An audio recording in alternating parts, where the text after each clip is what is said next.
Salam hörmətli izləyicilər, bu dəfəki qonağımız politolog Tural Əliyevdir. Tural bəy, xoş gördük. Gördük, Səxavət bəy, sizi də, dəyərli izləyiciləri də salamlayıram. Təşəkkür edirəm Tural bəy, minnətdaram. Tural bəy, ümumiyyətlə, biz xatırlayırsınızsa, bu bir müddət öncə bir müsahibə eləmişdik və müsahibədə də qeyd edilirdi ki, bu regionda, yaxın şərqdə daha ağır bir müharibə baş verə bilər və biz görürük ki, artıq İran-İsrail-Amerika bir müharibəsi gedir, reallıq ondan ibarətdir və İran da əslində müharibənin genişləndirilməsi üçün addımlar atır. Həm Fars körfəzini vurdu, İraqdakı Kürd qruplaşmalarını və bir çox istiqamətlərə zərbələr indirir. Ümumiyyətlə, bu müharibənin perspektivini necə görürsünüz? Yəni, necə inkişaf edir bu müharibə? Təşəkkür edirəm Səxavət bəy. Ancaq ilk öncə icazənizlə mən bir remarka etmək istərdim. Mövzunun həssaslığını nəzərə alaraq, İranla bizim 1828-ci ilə qədər ara sıra fasilələrlə ümumi bir tariximiz olub, bir dövlətin tərkibində olub. Orada soydaşlarımız yaşayır. Hal-hazırda da milyonlarla canı qanı bağlı bir insanlar yaşayır. Və müharibələrə ümumiyyətlə 3 cür yanaşma var. Pasifik, hissi və tərəfdaş. Biz üçünü də kənara qoyuruq. Əvvəlcədən bunu elan edirəm ki, irəliləyən dəqiqələrdə müzakirəmiz zamanı bir negativ təəssürat yaranmasın. Çünki burada biz dindar kəsimi də nəzərə alırıq, insanların inancını da nəzərə alaraq müzakirəyə çıxaracağımız şəxs və şəxslər siyasi post tutduğuna görə onlar da müzakirəyə açıqdır. Burada bir daha bəyan etmək istəyirəm, belə demək doğru olarsa. Bizim heç kimin inancı ilə, hansısa bir şəxsə qarşı və yaxud da şəxsiyyətinə toxunmamaq şərti ilə biz açıq müzakirə aparırıq.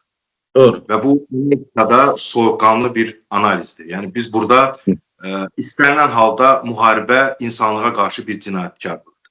Yəni bu qəbul edilir və dərhal keçirəm birbaşa sualınıza və müzakirəmizə.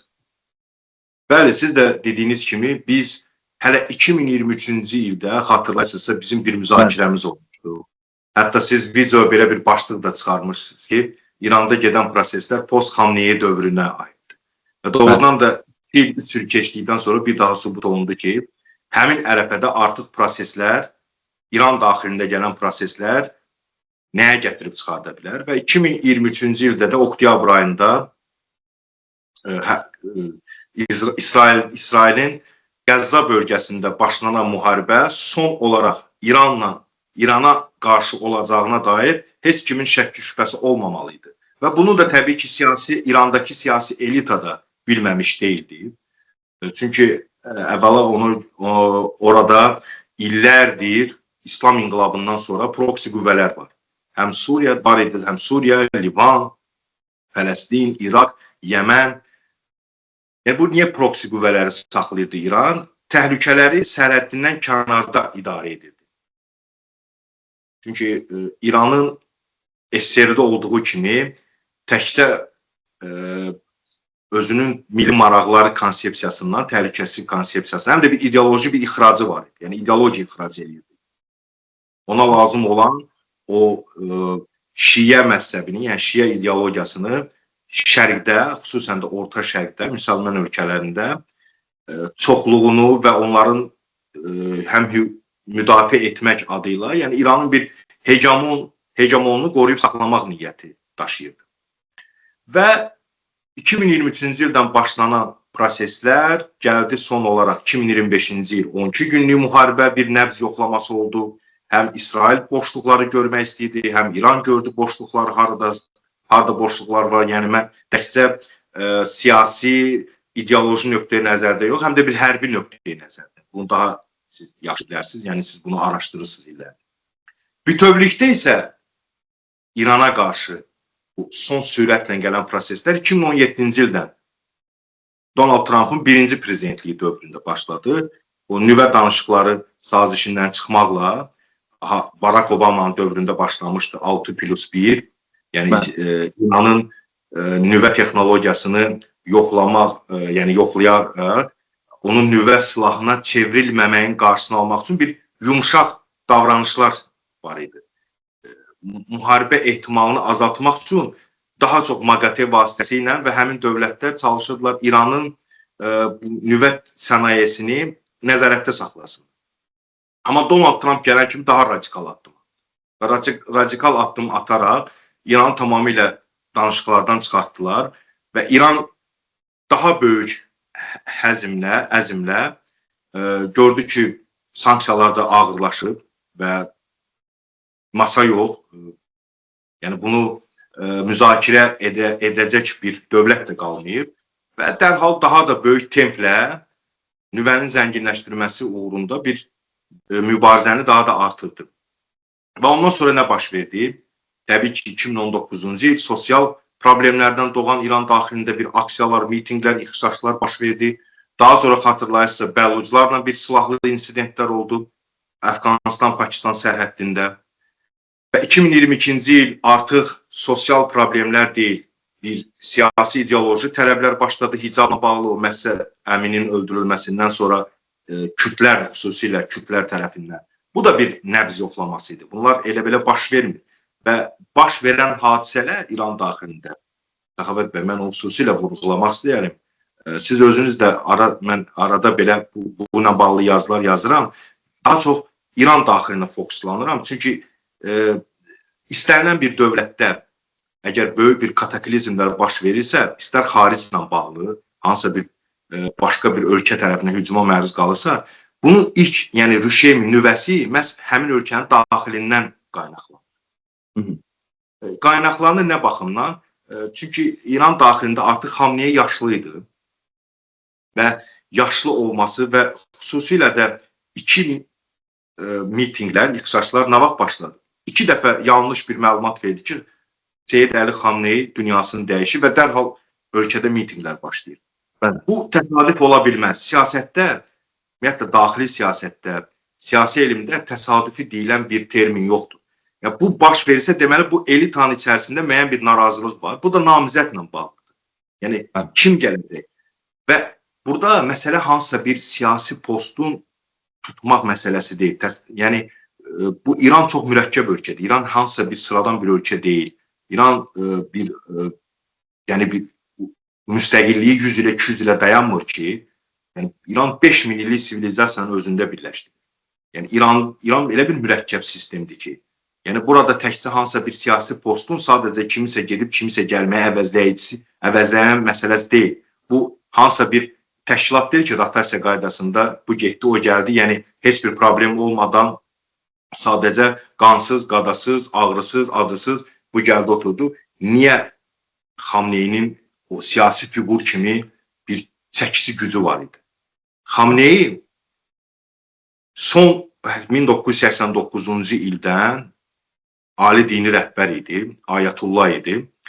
Xamneyi balans yaradırdı.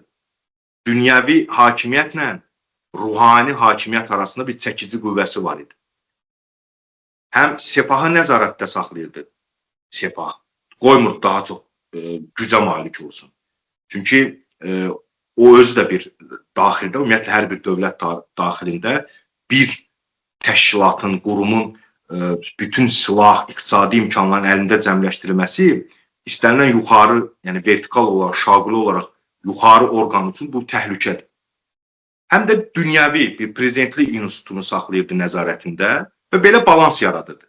Yəni balans yaratmaq o qədər də asan məsələ deyil. Bu, yəni həmin o siyasi liderin təcrübəsindən, onun o çəkisindən, onun təkcə İranla deyil, İran ətrafı ölkələrdə o inanclı insanların o şəxsə qarşı olan hörmətindən irəli gəlir. Bugün nə baş verir? Siz indi sualı bilirəm, sualı verdiniz ki, bu müharibə, yəni mən nəyə görə buradan başlayıram? Çünki aydın olsun ki, problemlər hardan başlayır. Bilirsiniz ki, biz bir dəfədə ondan qabaq da müzakirə zamanı bildirmişdik ki, söylüyorduk ki, Xamneyinin öz postuna gətirmək istədiyi şəxs öz oğlu Müctəba Xamneydir.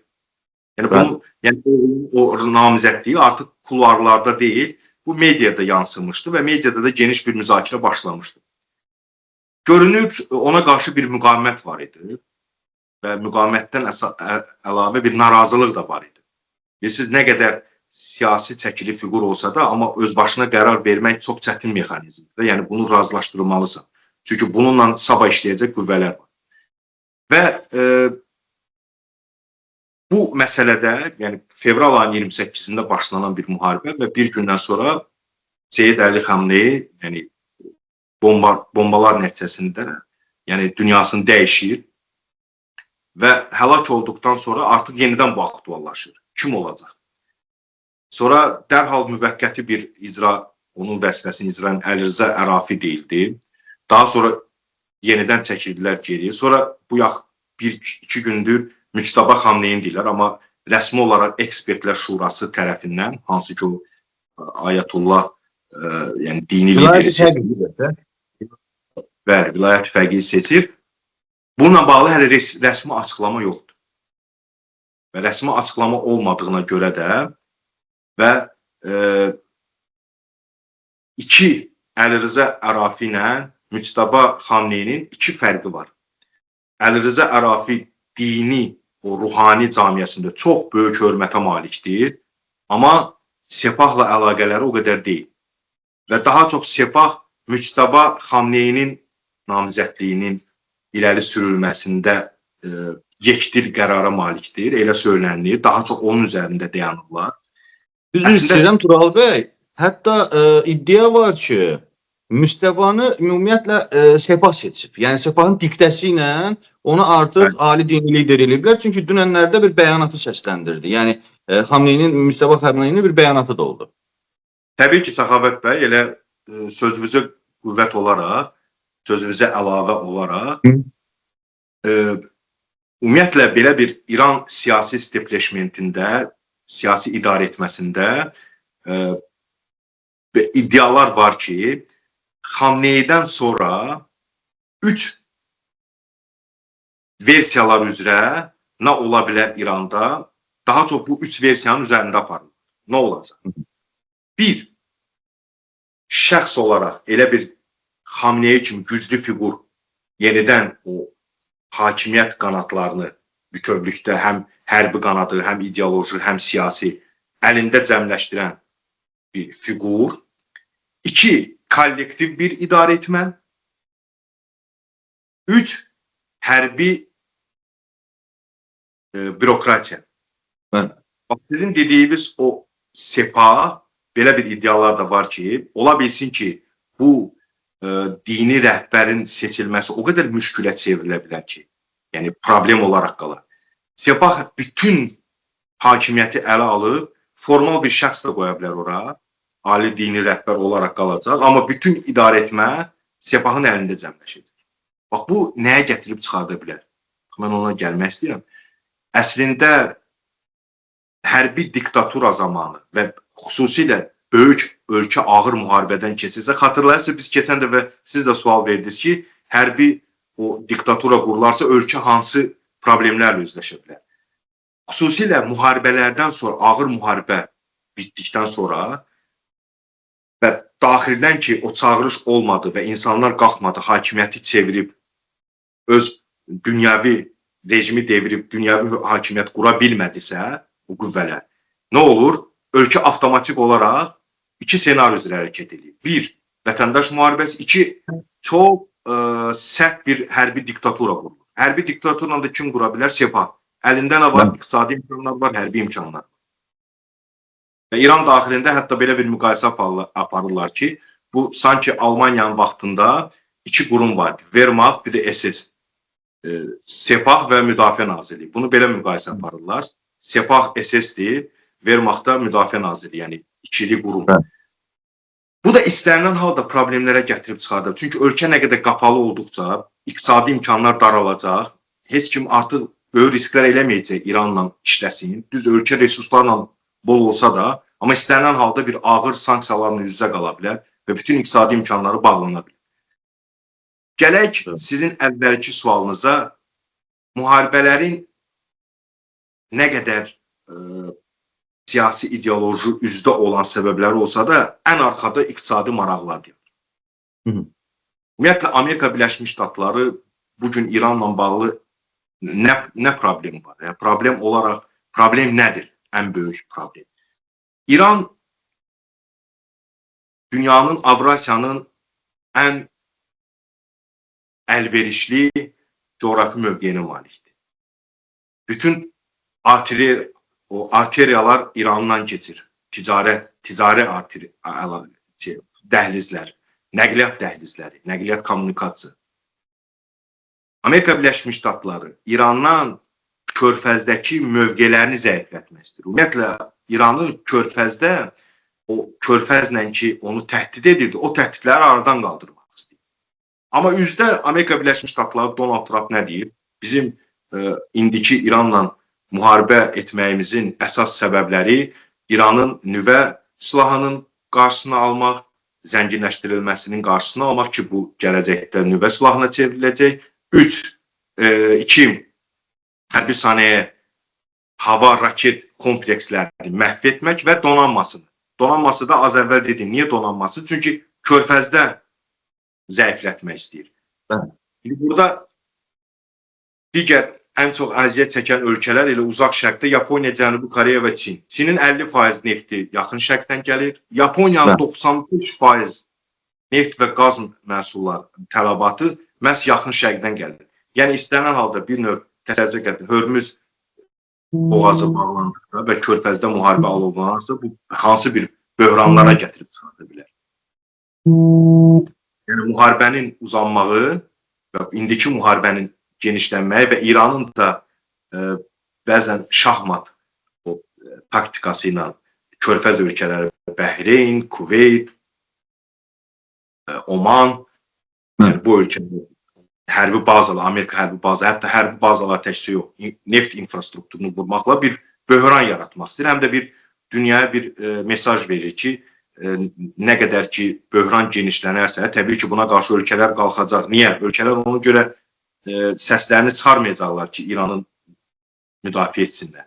Öz maraqlarına görə. Çünki asılı olan ölkələr var enerjidən. Bu baxımdan müharibənin əhatələnməsi, coğrafiyasının əhatələnməsi və böyük bir enerji böhranına gətirib çıxararsa, enerji təhlükəsinə zərbə olarsa, artıq bu Amerika Birləşmiş Ştatlarında bir baş ağrısına çevrilə bilər. Çünki təkcə İranla bağlı yox. Yəni o ölkələr ki, yaxın şərqdən qidalanır, bax o ölkələrin də çox sərt təpkisi ilə üzləşə bilərlər. Tural bəy, mən sonra ümumiyyətlə müharibənin coğrafiyasının genişlənməsi ilə bağlı sizə sual verəcəm. Amma önəmli olan bir məsələ var. Bayaq xəbər çıxdı ki, Naxçıvana zərbə 2 dənə dron düşüb. Bunlardan biri aeroporta, biri isə kəndlərin birindəki məktəb ərazisinə düşüb. Və Azərbaycan tərəfi bununla bağlı bəyanat verib, rəsmi olaraq bir bəyanat verdi və ardınca İran səfirində Azərbaycan Xarici İşlər Nazirinə çağırıblar. Ümumiyyətlə, biz müharibənin coğrafiyasının digər istiqamətlərdə, yəni genişlənəcəyini görürdük. Yəni Fars körfəzi istiqamətində, bundan əlavə İraq istiqaməti, Liviya, Yəmən, yəni bu coğrafiyanın bu formada genişlənəcəyini. Amma İran birdən-birə, misal üçün, Azərbaycan ərazisinə artıq 2 dronla hücum həyata keçirib. Yeri gəlmişkən, məsələn, ondan öncə də Azərbaycan prezidenti getdi İran səfirliyinə və bununla bağlı, yəni ən azından Xamneyinin ölümü ilə bağlı oradan bir başsağlığı verdi. Amma İranın belə bir hücumu oldu və rəsmi Bakıda hətta bildirir ki, cavab haqqını yəni özümüzdə saxlayırıq. Bununla bağlı fikrinizi almaq istəyirəm. Nə baş verdi, niyə baş verdi? Azərbaycan ümumiyyətlə burada tam olaraq sakit vəziyyətdə dayanırdı. Bununla bağlı fikirlərinizi alın. Bu elə bizim əvvəldən müzakirə etdiyimiz mövzunun elə siz dediyiniz davamıdır. Hakimiyyətin içindən qaynaqlanır. İranın həmişə, hər zaman, hətta İran Qərb-İsrail qarşıdurması, yəni ritorik olandan belə, yəni hərbi fazaya keçməmişdən qabaq, İranla Azərbaycan arasında zaman-zaman siyasi toqquşmalar oldu. Hətta İran Qarabağ müharibəsindən sonra, 2-ci Qarabağ müharibəsindən sonra Zəngəzur dəhlizinin açılmasının ən böyük maneçilidir. Və biz həmin ərəfədə də dəfələrlə müzakirəmiz zamanı deyirdik ki, böyük ölkələrin daxilində həmişə yekcins sistem deyil. Yəni onun daxilində Azərbaycan və Türkiyə əleyhinə olan qüvvələr var. Məhz o qüvvələr Azərbaycan və Türkiyəni təxribata çəkmək istəyirlər.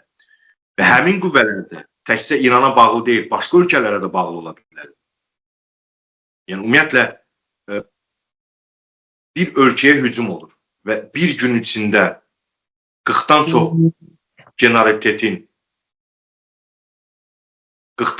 generalitetin, ali dini rəhbərin öldürülməsi ilə nəticələnən bir akt varsa, burada artıq şübhə deyil, bu artıq faktdır ki, içəridən qüvvələr var ki, xaricə bağlı. Bu proseslər baş verir İran daxilində.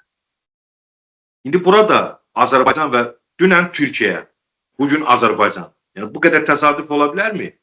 İki strateji yaxın bir ölkə. İkisi də İranla sərhəddir. Dünən Türkiyənin üzərinə raketin zərərsizləşdirərək Türkiyə ərazisinə, Hatay bölgəsinə düşmək. Bugün Naxçıvan. Naxçıvan da birbaşa İranla sərhəddir. Bunlar təsadüfi deyil. Görünür ki, Azərbaycan və Türkiyəni bu münaqişəyə cəlb etmək istəyən kənar qüvvələr də var, İran daxilində də qüvvələr var və ola bilsin ki, o İran daxilindəki qüvvələrlə həmin o kənar qüvvələr koordinasiyalı şəkildə hərəkət eləyir. Bu dronun Naxçıvan üzərinə, Naxçıvan aeroportu hava limanına gəlməsi, bu mexaniki səhv ola bilməz. İndi hərbiçilər daha yaxşı bilər.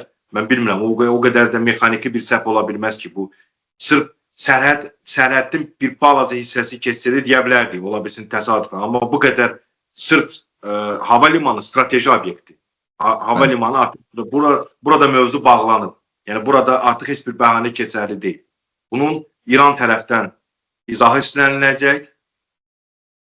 Artıq rəsmi kanallar vasitəsilə çox güman ki, xəbər verilib və bunun İran tərəfdən görə cavabı nə olacaq? Çünki dünən Türkiyə ilə bağlı, bugün Azərbaycanla bağlı bir daha söylənir. Bunlar birbaşa olaraq İran ətrafında Türkiyə və Azərbaycanın bir hərbi qaynar fazaya cəlb edilməsinə doğru atılmış addımlardır. Yəni burada sual bilər ki, yəqin ki, siz tərəfdən sual verə bilərsiniz ki, məncə də o sual vermək istəyirsiniz ki, bundan sonra Azərbaycan hansı addım ata bilər və Türkiyə müştərək bir şəkildə, birgə bir şəkildə herhalde illərdir birimizi tanıdığımızı görə bilirəm ki, avtomatik o sual gələ bilər. Təbii ki, dövlət hisslərlə idarə olunmur. Biz dəfələrlə bunu demişik. Burada hissi davranışla hərəkət eləmək heç bir ölkəyə başucalığı gətirməyib. Çox bugünə olan, yəni hal-hazırda drone nəticəsində şükürlər edirik ki, itki yoxdur. Bu ən vacib, insan itkisi faktoru yoxdur. Amma ümid edirik ki, bu gələcəkdə və yaxud da bugün və yaxud da sabah bir daha təkrarlanarsa, artıq məqsəd aydın olacaq ki, Azərbaycan və Türkiyəni bu münaqişəyə cəlb etmək. Münaqişə dedikdə, yəni Azərbaycan hansı addımlar ata bilər? Birinci növbədə sərhəd təhlükəsini təmin edəcək. Onun haqqıdır, təbii haqqıdır. Çünki bir ölkə də artıq ölkəyə dron hücumu olursa, fərq etməz bu. Kiçik drondur, böyük drondur, hansı zərərlərə gətirib çıxarır, fərq etmək. Bu artıq bir çağırışdır ki, bir mesajdır ki, bu daha böyük miqyaslı təxribatlara gətirib çıxarmamaq şərti ilə Azərbaycan gücləndirəcək sərhəddini və növbəti belə təxribat olarsa, hətta cavab özündə saxlayır. Çünki bu BMT-nin də maddəsi ilə, nizamnaməsi ilə uyğundur. Çünki sərhəd təhlükəsini təmin etmək üçün o strateji obyektlər hədəf ola bilər. Amma burada bir daha söyləyirik, Azərbaycan və Türkiyənin düşünürəm ki, birgə addımlamasından irəli gələcək və koordinal şəkildə. Ki, daha doğrusu birinci məsləhətləşmələr başlayacaq. Bəlkə də başlayıb artıq. Yəni, ehtimal var ki, başlayıb. Çünki bu elə bir müharibədir ki, baxın, Tehran bombalanır. İranın 100-dən çox şəhərinə bombalar atılır. İran sərhəddin o tərəfidir. Yəni, bizim aramızda heç bir ölkə yoxdur, bir dövlət yoxdur ki, deyək ki, ən azından prosesləri orada saxlamaq mümkündür. İran birbaşa sərhəddir və bu hər an kontroldan çıxa bilər. Və bu avtomatik olaraq bu Qafqaza və Türkiyəyə doğru sıçraya bilər. Probe, əlavə mən olaraq qeyd etmək istəyirəm ki, ümumiyyətlə biz İranın siyasətini, İran daxili siyasətini, ümumiyyətlə İranın Azərbaycanla bağlı siyasətini izləyəndə bir şeylə rastlaşırıq ki, zaman-zaman İranda siyasi hakimiyyət, yəni İranda hakimiyyətə gələn, yəni prezident xalq tərəfindən seçilən deyək. Bunların Azərbaycanla bağlı demək olar ki, münasibətləri o qədər də kəskin olmuyor. Xüsusilə misal üçün, Pezeşkiyan və ondan əvvəlki də, yəni bu maksimum çalışırlar. Amma Sepahla bağlı məsələyə gəldikdə isə, Sepah Azərbaycanla bağlı məsələdə son dərəcə radikaldır. Yəni Sepahın konkret olaraq, yəni Azərbaycanla bağlı, hətta mən dəfələrlə yazılarda da qeyd eləmişəm ki, Sepahın Azərbaycanla bağlı yumuşalma ehtimalı belə yoxdur. Yəni bunlar tamamilə fərqlidir. Ona görə də bu məsələnin bu formaya gəlib çıxacağı, yəni müharibə olacaqsa, yəni mən əgər bir müharibəyə girirəmsə və Azərbaycanı da qatın bu müharibəyə, digər ölkələri də qatın bu müharibəyə, bu proses daha da ağırlaşa bilər, daha da çətinləşə bilər. Burada önəmli olan məsələlərdən biri, məsələn, mən qeyd edirəm, dünənləri ən çox mənim vaxtım alan məsələlərdən biri nə oldu? Ruslara bağlı Telegram kanallarında və Ukraynalılara bağlı Telegram kanallarında, bir də Türkiyəyə bağlı Telegram kanallarında. Yer gəlmişkən onu araşdırdım, o Telegram kanallarının birinin rəhbərinin də erməni olduğunu müəyyən elədim, çıxartdım. Söhbət nədən gedir? Belə bir iddia ortaya atılmışdı ki, Azərbaycan İran sərhəddinə qüvvə cəmləyir. Yəni, belə bir informasiya var idi. Və təbii ki, bizdə yəni, ən azından rəsmi Bakı bəlkə də bunu ciddiyə almadı və fikirləşdi ki, yəni, xəbər də yayılır. Amma bu tip informasiyalar yayılırdı və öz xəttimdən mən araşdırdım, öz xəttimlə, yəni öz mənbələrimlə araşdırdım. Məlum oldu ki, belə bir şey yoxdur, belə bir məsələ yoxdur faktik olaraq, belə bir hal yoxdur Azərbaycan tərəfindən. Sanki burada, siz dediyiniz məsələyə bənzəyir, sanki burada bir paslaşma var. Yəni, kənardan bu informasiya doğur və bu gündə artıq Naxçıvan vurulur. Yəni, bu gündə faktik olaraq Naxçıvan vurulur. İzləyicilərdən bir üzr istəyirəm. Niyə görə? Biz indi təbii ki, mənim bir gözüm də həm də bu xəbərlərdədir ki, görüm yeni nəsə gələ bilər yoxsa yox. Yəni, ümumiyyətlə, onu qeyd eləmək istəyirəm ki, bu məsələ bir qədər də, yəni bizim əslində biz danışmışdıq, müzakirəyə çıxardacağımız məsələlər daha qlobal idi, Kürt faktoru, Beluç faktoru və ümumiyyətlə yaxın şərqə bunun yayılması falan, amma bu məsələnin ortaya çıxması ilə bir qədər bizim mövzumuzu da dəyişdi. Turabi, əsas məsələlərdən biri. Azərbaycan eyni zamanda yəni müxtəlif strateji ortaqları var Azərbaycanın. Bunlardan biri Türkiyədir, bunlardan biri Pakistandır, bunlardan biri Çindir. Yəni sənəd üzərində bir Rusiya faktoru var və yaxın şərqdə baş verən biz proseslərə baxanda biz nəyin şahidi oluruq? Rusiya təbii ki, Rusiya-Ukrayna müharibəsinin içərisindədir və məsələn dünən mən baxdım, məsələn Putin ordunun şəxsiyyətinin sayını, yəni standartını müəyyən elədi 2,5 milyon. Fransa məsəl üçün nüvə silahlarının sayını 2 dəfə artırdı. Bu faktor da var. Və bu coğrafiya, Azərbaycan bu coğrafiya, Cənubi Qafqaz İran və Rusiyanın arasında yerləşir. Rusiya faktiki olaraq bu müharibədə, yəni dolayı yolla iştirak edir. Necə? Müharibəyə hazırlıq prosesinin içərisində olub. Yəni dronlarla təmin, hava hücumundan müdafiə sistemləri, avia vasitələr, təlimlərin keçirilməsi, pilotların hazırlanması bu prosesə yönəlib Ruslar. Və Kazandakı ümumiyyətlə şəxid dronlarının zavodu var. O zavodlarda istehsalat da Xəzər üzərindən onsuz da daşınır İran ərazisi. Yəni Rusiya dolayı yollarının bu prosesin içərisində var. Amma bu prosesə Azərbaycan qarışsa, sual budur. Rusiya necə davranacaq? Hesab eləyək ki, yəni əgər bu məsələ ilə bağlı ümid eləyək ki, birinci hesab eləməyək, ümid eləyək ki, bu məsələ Azərbaycanla, yəni İran tərəfi bir üzrxahlıq eləyər və yaxud da ki, üzr istəyər, bu proses daha da ağırlaşmaz. Yəni hər halda Azərbaycanın indiki mərhələdə, yəni belə bir formada müharibəyə girməsi o qədər də yəni asan məsələ deyil. Yəni bu müharibə yəni həqiqətən asan məsələ deyil. Yəni və indi biz görürük ki, bu müharibə tamamilə fərqli bir müharibədir. Yəni bizdə 44 günlük müharibəyə yəni bir qədər fərqli idi. İşğal altında torpaq var idi. Azərbaycan gedirdi, öz torpaqlarını işğaldan azad eləyirdi. Bütün xalq bunun yanındaydı. Yenə də xalq Azərbaycan, yəni Azərbaycan dövlətinin yanında olacaq. Məsələ bu deyil. Məsələ bu müharibə bir qədər fərqli müharibədir. Yəni biz görürük kontaktsız müharibədir, raketlər vasitəsilə, dronlar vasitəsilə çox ağır bir müharibədir. Və əgər məsəl üçün neft buruqları vurulur, məlum məsələ Fars körfəzində Səudiyyanın vuruldu və digər ölkələrin vuruldu. İran bir neçə gün əvvəl bir bəyanat verdi ki, ümumiyyətlə İsrailə gedəcək neftin qarşısını yəni biz kəsəcəyik və iddialar da var idi ki, bilirsiniz ki, Azərbaycan ən çox neft alan ölkələrin birində elə İsrail gəlir. Yəni iddialar var idi ki, bu neft buruğunu da vura bilər, buruğun yox üzr istəyirəm, kəmərini də vura bilərlər. Yəni bu kimi ehtimallar çox idi. Yəni iddialar səslənirdi bütün gün hər kəsdə, yəni dilin sümüyü yoxdur, hər kəs danışır. Yəni burada məsələ yəni nədir? Bu proses böyüyərsə, burada Rusiyanın mövqeyi necə olacaq? Ümumiyyətlə Rusiya prosesə qoşula bilərmi? Və yaxud da ki, bu proses sizcə, yəni indi artıq bu artıq bir yəni sizin fikrinizi almaq istəyirəm. Yəni bu proses kontroldan çıxa bilərmi, yoxsa İranla Azərbaycan hansısa bir formada anlaşa bilərmi? Bu prosesi necə görürsünüz? Düzdür, çox uzaqdan gəldim, amma uzaqdan gəlməmin səbəbləri bu iddiaları bir ortaya qoymaq idi ki, biləsiniz ki, proses nə idi? Açığı İran-Azərbaycan arasında böyük bir müharibəyə gətirib çıxaracağını inanmıram. Bir mənalı olaraq. Bunun təkcə səbəblərini təkcə Azərbaycanın strateji ölkələrlə bağladığı müqavilələrlə deyil. Burada Qafqazda çox böyük maraqlar var. Çox böyük maraqlar var. Burada Çinin də maraqlarını qeyd edə bilərik.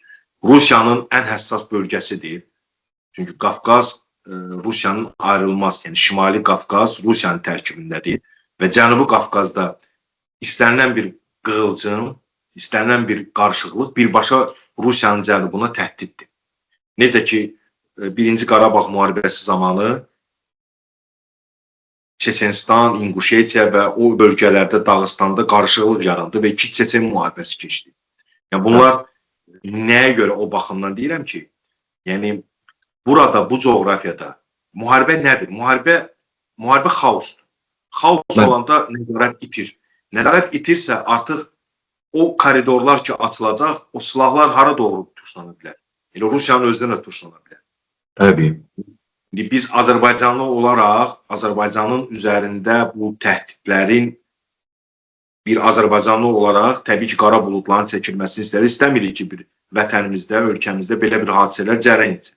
Amma Rusiya baxımından mən deyirəm ki, belə olacağı halda, yəni Azərbaycanın görəcək, yəni Azərbaycanın hansı bəlalarla üz-üzə gəlməsinin biz təsəvvürümüzə gətirə bilərik biz nələr gözləyir. Amma Rusiya baxımından sual verdiysə, bu birbaşa olaraq elə Rusiyanın öz birbaşa təhdiddir. Bu həm Xəzər dənizi vasitəsilə Rusiya gücləndirə bilər. O cəhətdən ki, Xəzərdə bir təhdid var. Dərhal Azərbaycanla sərhədinə böyük qoşun yığa bilər. Təhdid var adı ilə. Onların belə bir doktrinalar da var. Bu yaxınlarda qəbul edilib. Ki, İranda hətta 2025-ci il 12 günlük İsrail-İran toqquşmasında artıq Rusiya bununla bağlı bir doktrina qəbul etdilər. Bir sinir şəklində ki, İranda baş verən hadisələr birbaşa olaraq bizim Qafqaz və Xəzər üzərində təhlükəsizcə təhdiddir. Və Rusiyanın bu cəhətdən, yəni münaqişənin bir tərəfi olması, yəni o tərəfdən belə bir əsaslandırıla bilər. İkincisi, siz sual verəndə, sual içərisində dediniz ki, dünəndən bəzi səhifələr, böyük səhifələr, Telegram səhifələri, mənim də qarşıma çıxdı, hətta Avropanın ən böyük səhifələri belə, Nexta, Polşanın, neçə milyon səhifədir. O belə paylaşdı ki, hansısa bir Telegram kanalının məlumatına görə Azərbaycan bayrağı qoymuşdu, şəkil belə, Azərbaycan ordusu. İranla sərhəddə qoşun yığı və bugün bu hadisə baş verir.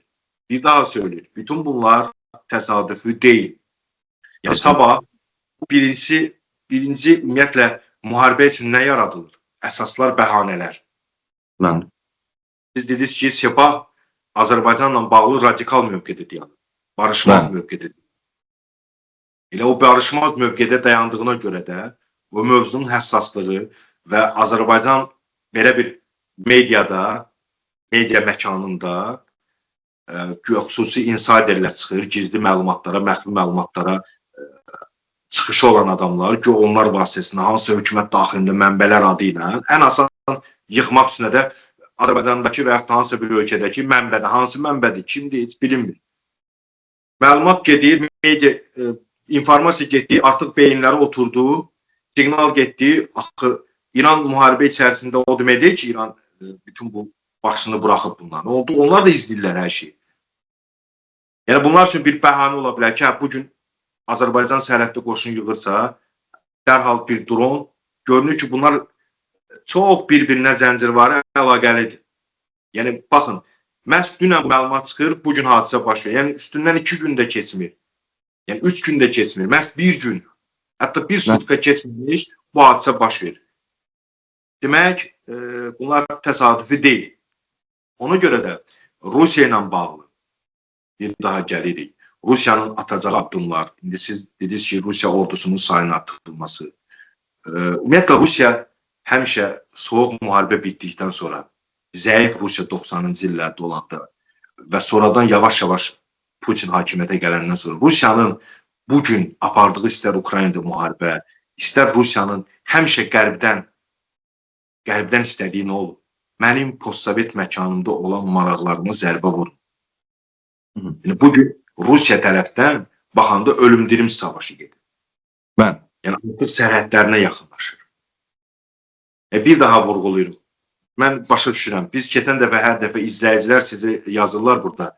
Ay, Rusiya, burada heç kim nə pərəstir, nə Rusiya. Biz analitika Rusiya tərəfdən necə görsənir, Rusiya necə düşünür, biz onların beynin içi deyilik. Biz burada hansısa bir Rusiya siyasətini müəyyənləşdirmirik, Rusiyanın ideologu deyilik, biz Dugin deyilik, hansısa istər İranın siyasətini müəyyənləşdirmirik. Biz olan siyasətin konturlarını analiz edirik, müzakirə edirik, ehtimallar səsləndiririk, senarilər, hansı senarilər üzrə proseslər gedə bilər, öz fikirlərimizi, mülahizələrimizi deyirik. Burada ola bilər, mən başa düşürəm, yenə deyirəm, mövzu həssasdır. Xüsusilə də Azərbaycan Yusuf Vəzir Çəmənzəmininin bir əsəri var, iki od arasında. Yəni, nə qədər ki qonşuluğumuzda Rusiya-İran varsa, Rusiya-İran həmişə qərblə konfrontasiya şəraitində olduqca, bu avtomatik olaraq Azərbaycana da toxunur və toxunacaq da. Buradan qaçış mümkün deyildir, coğrafiya talidir, coğrafiya qədərdir. Biz ona uyğun bir, necə deyərlər, immunitetimizi formalaşdırmalıyıq. Reflekslər ona görə olmalıdır ki, biz hansı qərarları verə bilərik. Ona görə də sizin sözünüzə qüvvət olaraq hesab etmirik, ümid edirik ki, belə bir cəryan etməz. Çünki az əvvəl siz dediyiniz kimi, quru qoşunlar müharibəsi, yəni quru qoşunların cəlb edilməsi olmadan hər hansı bir istəyə nail olmaq qeyri-mümkündür. Yəni, düzdür, iqtisadiyyata böyük ziyandır, hərbi sənaye kompleksi sıradan çıxarılır, bunu sonradan qurmaq çox böyük məbləğlər tələb olunur və daxildə bu stabilliyi, sabitliyi bərpa etmək çox çətindir. Amma böyük hədəflərə çatmaq baxımından mütləq mənada İranı quru müharibəsinə çəkmək istəyirlər. Bu da hansı coğrafiyada mümkündür? Biz onları sadalaya bilərik. Zəif yerlərini. Bir, Bəlucistan, Əfqanistan və Pakistanda da Bəluclar yaşayır və oradan da silahlar keçib İran hakimiyyət orqanlarına tuşlana bilər. 3, Azərbaycan-Türkiyə sərhəddi var, buradan qaynaqlana bilər və İraq.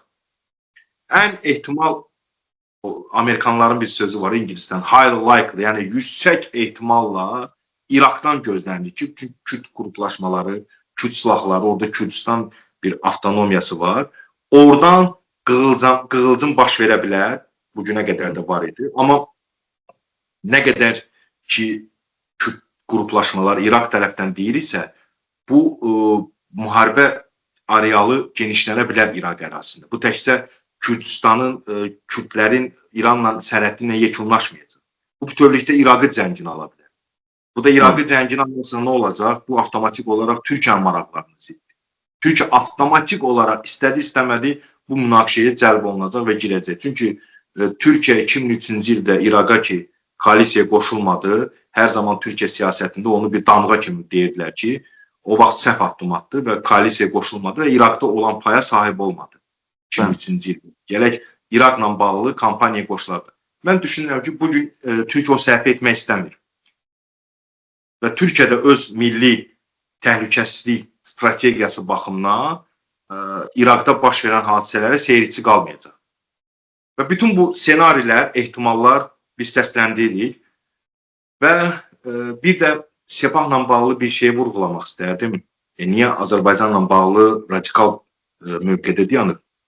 Sepah ümumiyyətlə əlində böyük iqtisadi, hərbi potensialı olan bir təşkilatdır. Bunun hərbi qanadı var, siyasi qanadı var, ideoloji qanadı var. İdeologiyadan nə ibarətdir? Biz verilişin əvvəlində buna toxunduq. Yəni, İranın ideoloji bir ixracı var. İdeologiya ixrac edir. Və bu ixracatın ana qurumu Sepahdır. Ona görə də Azərbaycanla hər zaman Sepah bir qarşıdurulma şəklində olacaq. Ona görə ki, Azərbaycanın əksəriyyəti Şiə məzhəbinə etiqad edir. Və burada Sepah, biz bir neçə il bundan qabaq xatırlayırsa, İranın bir neçə ofisləri bağlandı. Burada onların dərnəkləri var idi, dərnəklər bağlandı. Yəni, bu nə deməkdir? Bu Sepah, yəni bunu Sepaha bağlıdır.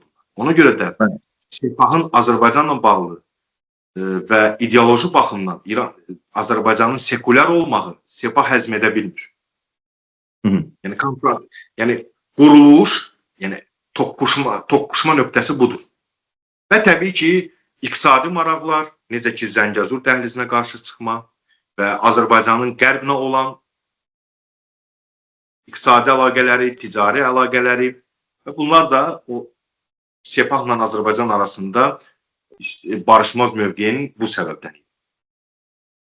Təşəkkür edirəm Tural bəy, minnətdaram vaxt ayırdığınız üçün. Ümid edirəm. Mən amma yaxın günlərdə mənim o biri suallarım, çoxlu suallarım qaldı. Bu məsələ ilə bağlı yaxın günlərdə mütləq şəkildə eləyək. Çünki bu məsələdə burada... Bir də üzr istəyirəm, mövzu çox o qədər genişdir ki, bunu 1 saatla, 2 saatla müzakirə etmək qeyri-mümkündür. Nəzərə almalıyıq ki, İran böyük bir ölkədir. Sivilizasiyası, min illiklərdir sivilizasiyaya malikdir. Özündə təkcə İslam ənənələri deyil, İslama qədərki ənənələri özündə daşıyır. Monoetnik dövlət deyil, rəngarəng etnik xəritəyə malikdir. Və bu, burada incə məqamlar var, həssas məqamlar var, milli, dini, mənəvi. Bu baxımdan İranı sadəcə olaraq bir verilişə sıxışdırmaq, xüsusilə İranın xarici əlaqələri, daxili əlaqələri, koordinasiyası bu qeyri-mümkündür. Yəni, nə mümkündürsə, nə çatdıra bildiksə, bu vaxt ərzində çalışdıq ki, bizi izləyənləri çatdıra bilək. Bir daha təşəkkür edirəm. Çox sağ olun, var olun. İzləyicilərə təşəkkür edirəm ki, vaxt ayırdılar, bizə baxdılar. Sağ olun, var olun.